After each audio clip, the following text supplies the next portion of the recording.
Bien, muy buenos días, madrugadas, noches. Yo estoy de madrugada. Buenos días para ustedes, queridos amigos televidentes y amigas televidentas, amigas futbolistas y amigos futbolistas. Su servidor y amigo Jorge Borges Rodríguez,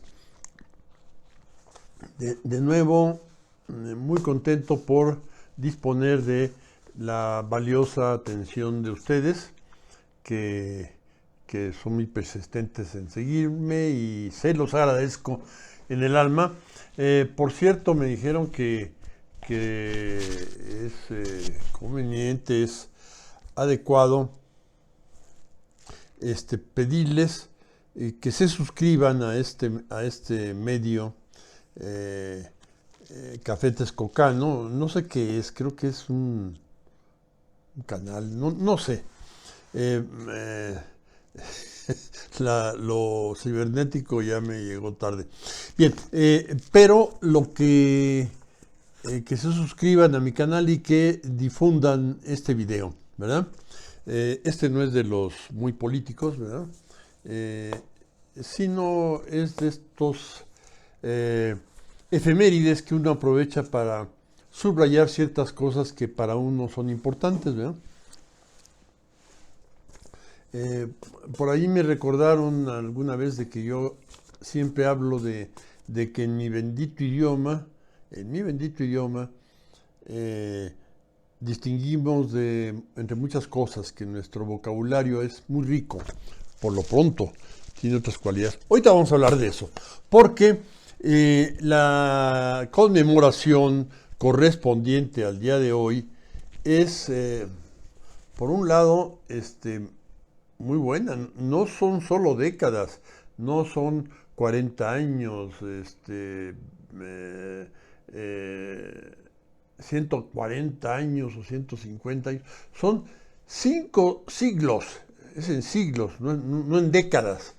Hablamos en siglos y son 50 décadas, pero son 5 siglos, ¿no? Eso es lo bueno de la conmemoración de este video. Lo malo que es una conmemoración fúnebre, ¿verdad?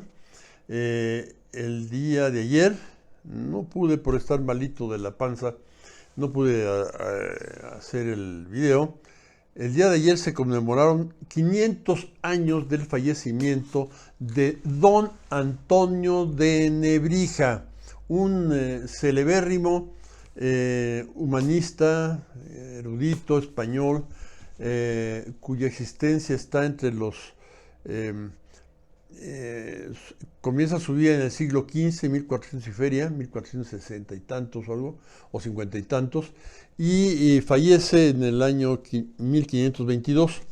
Creo que es anterior al... Bueno, entre los dos siglos anda, pleno inicio del modernismo, y él lo representa muy bien. Don Antonio Nebrija, parece que creo que nació por ahí, cerca de Sevilla, pero creo que en Extremadura. No me lo crean, pero pues no es nada misterioso. Sevilla era un gran centro de actividad de todo tipo, ¿verdad? Bien, él fue un gran humanista y ¿por qué lo relaciono con el idioma? Porque fue autor de la primera gramática distinta de las gramáticas del latín y del griego, ¿verdad? Que se habían elaborado muchos años antes, pero ya eran... lo que importa es en los lenguajes modernos. La primera gramática de un lenguaje moderno, en esta ocasión el español, si ustedes quieren llamar castellano, puede ser castellano. Yo en esos, ya andando en esas vericuetos, le llamaría riojano. Vamos a hablar porque si hay tiempo, ¿verdad? Bien, es la primera gramática de un idioma moderno. Se elaboró mucho antes de cualquier gramática ni del idioma italiano, entonces toscano, ni del idioma francés, ni del inglés, ni del portugués. Fue muy anterior a estas gramáticas, ¿verdad? Salió décadas antes que cualquiera de estas que les, que les menciono. Además, esto configura a don Antonio de Nebrija como un hombre, un pensador de la edad moderna, no de la edad media, sino de la edad moderna, no para allá, sino para acá, ¿verdad? En la escala del tiempo, ¿verdad? Don Antonio de Nebrija escribe, los reyes habían sido parte de su mecenazgo, habían sido mecenas de don Antonio, les escribe, y si no para hacerle escoba, ¿verdad? Le escriben no tiene intención política, le escribe una dedicatoria a los reyes católicos, a los poderosos reyes católicos que habían fundado el Estado Nacional Español. Esto es de lo más curioso.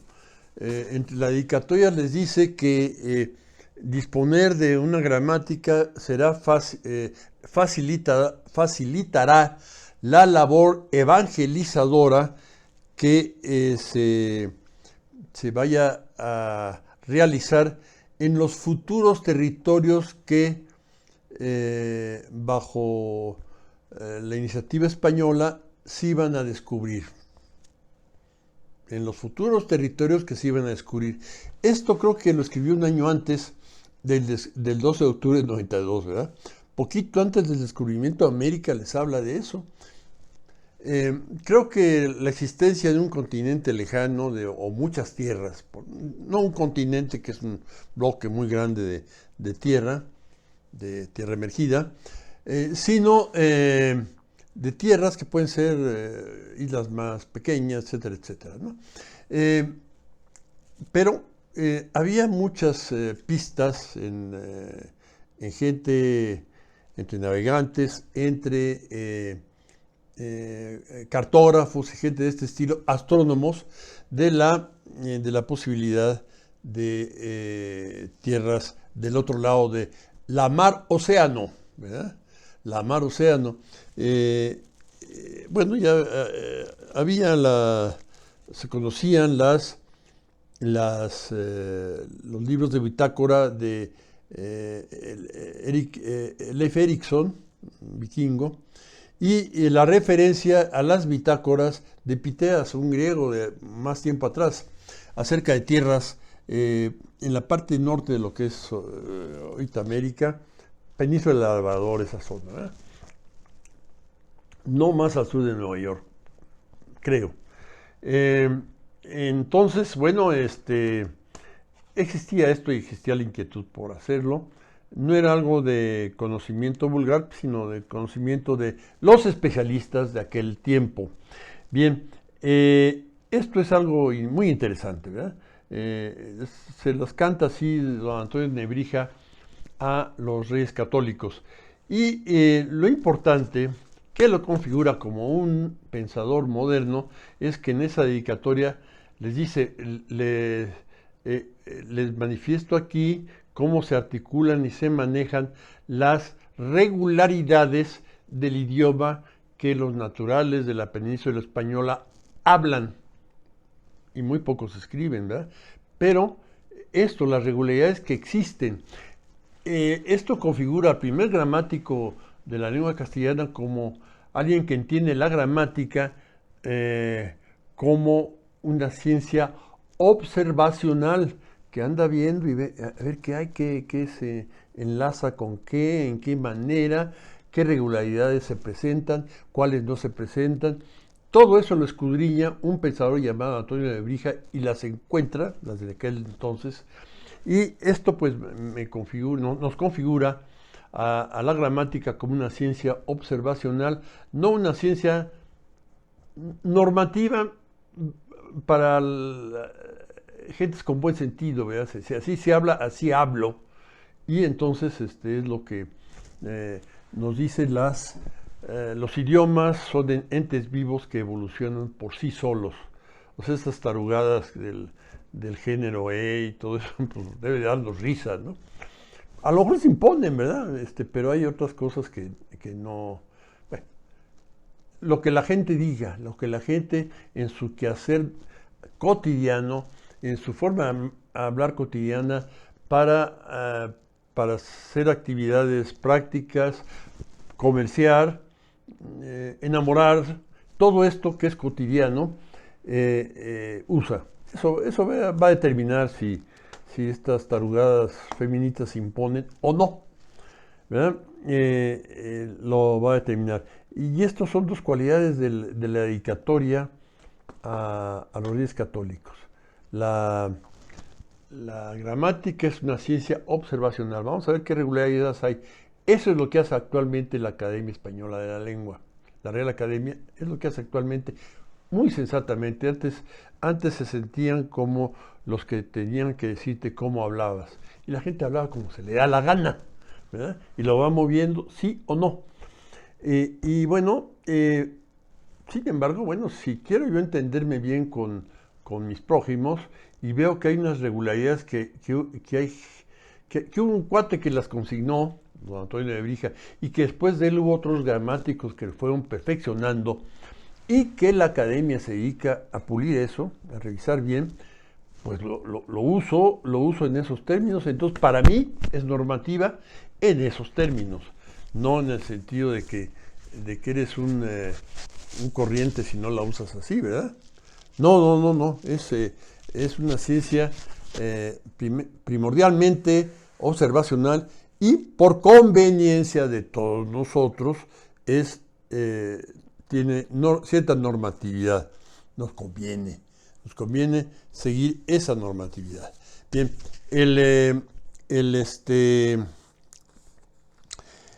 y esto es muy valioso.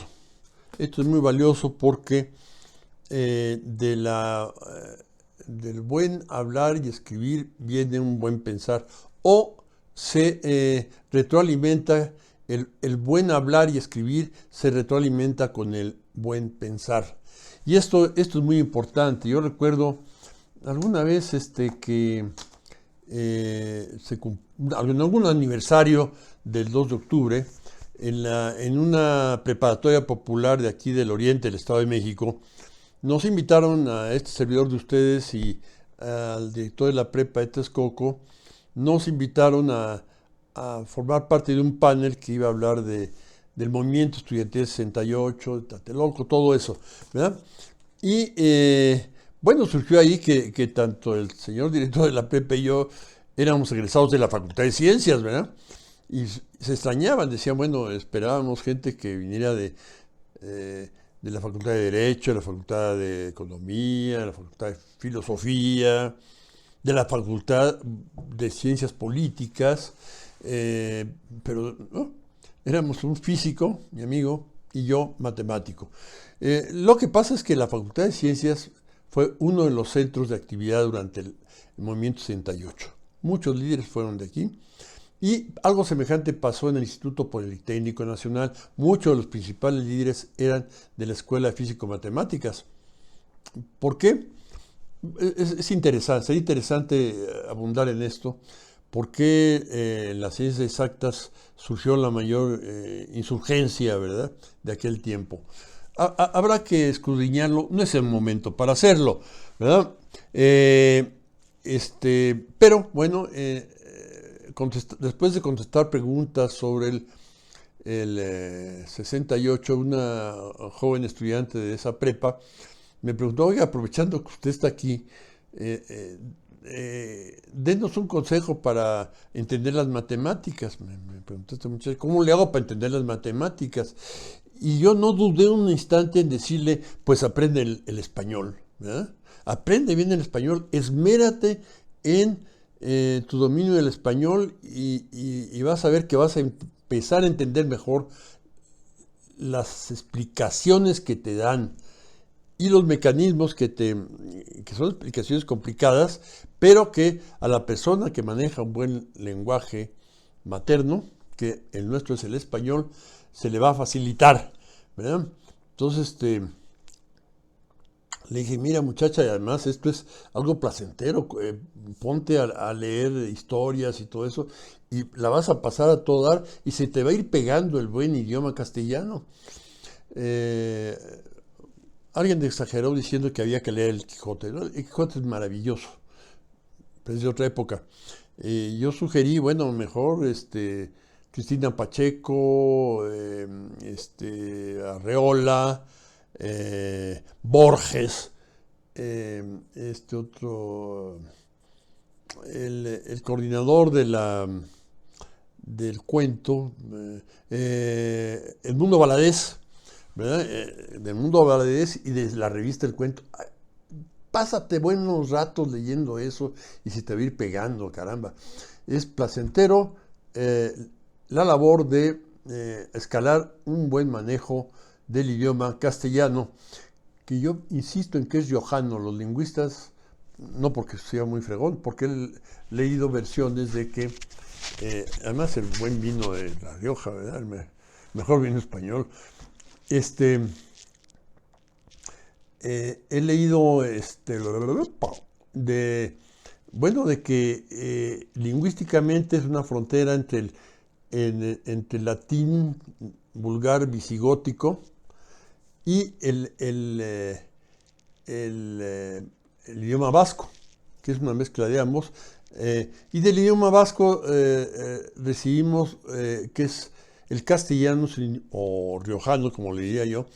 Es un lenguaje muy fonético, casi no hay excepciones, hay pocas reglas muy simples de escribir de una manera y pronunciar de otra. Es muy accesible. Si lo comparan con el inglés, el francés u otros más, es mucho mejor. Tenemos esa cosa, y esto probablemente, claro, los castellanos eran guerreros, conquistadores, probablemente se impuso en parte por conquistas, pero también porque era un idioma mucho más útil, como ahorita lo hace el inglés, ¿no? El inglés tiene la pronunciación no es tan fonética, pero la gramática sí. Si ustedes conjugan bien ciertos verbos, ya la hicieron, con esos verbos son auxiliares de otros. Esto es fantástico y es parte de la riqueza de una masa de personas que manejan un idioma, ¿verdad? En el español tenemos eso, lo fonético, y bastantes buenas reglas bien estudiadas de cómo manejarlo, cómo articular las cosas. Bueno, Rioja no es solo país intermedio entre los dominios netamente castellanos o visigóticos, latín visigótico vulgar, y el idioma de los vascos. Está en medio, La Rioja. Buenos vinos, pero además. Y se han encontrado estudios de un monasterio de monjes, creo que agustinos, en San Millán de la Cogolla, una localidad riojana, en donde hacen estudios de puenteo entre el vasco y el idioma castellano, que ya es al comenzar el milenio pasado, en el año 1100, ya era un idioma que se hablaba, el castellano.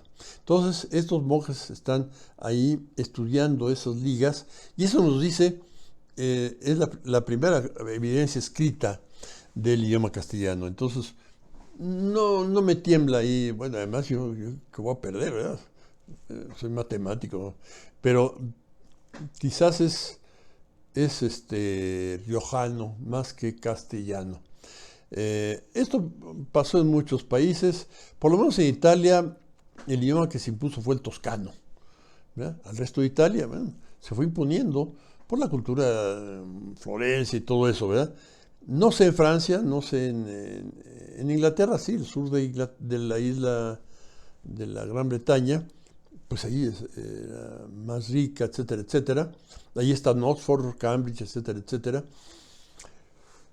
Y en Portugal no tengo idea, pero pasan estas cosas, ¿verdad? Entonces,